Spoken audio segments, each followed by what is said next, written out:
2H2 plus O2 gives 2H2O।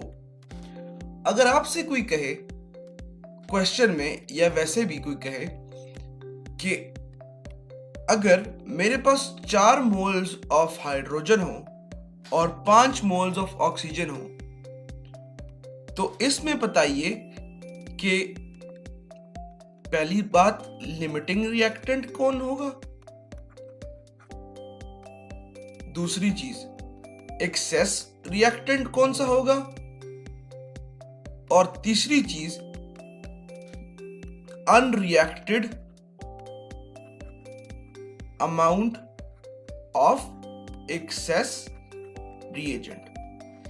ये मुकम्मल तौर पे 3 पोर्टफोलियो ऑफ क्वेश्चंस हैं जो कि आपसे पूछे जा सकते हैं। तो आइए इसको सॉल्व करते हैं।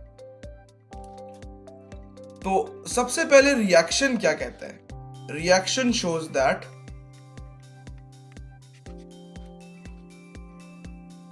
सबसे पहले स्टोइकियोमेट्रिक एनालिसिस से देख लेते हैं कि रिएक्शन क्या बताता है।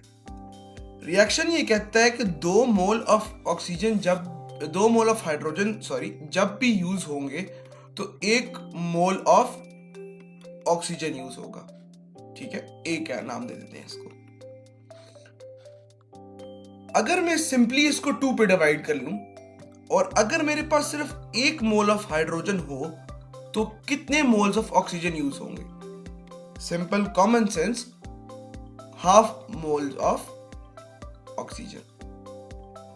अब बात कर लेते हैं, इन दोनों में से कोई भी एक रेफरेंस चूज कर लेते हैं, हाइड्रोजन या ऑक्सीजन। हम हाइड्रोजन चूज कर लेते हैं। अगर मैं कहूं कि मेरे पास क्वेश्चन में 4 मोल्स है और मैं 4 मोल को इस सिचुएशन में अप्लाई करूं तो क्या होगा? तो ये होगा कि 4 मोल्स 1 into 4, इस तरह कर लेते हैं, moles equal to 1/2 into 4 moles of oxygen.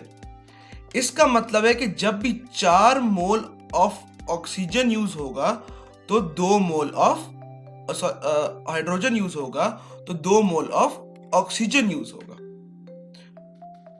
ये बात हमें बताती है क्या? ये बात हमें बताती है कि ये एक्सेस रिएजेंट है। कैसे एक्सेस रिएजेंट है?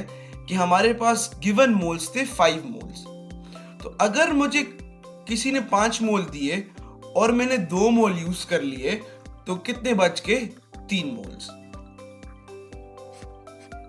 तो पहला क्वेश्चन लिमिटिंग कौन था? जो सारा का सारा यूज हो गया वो लिमिटिंग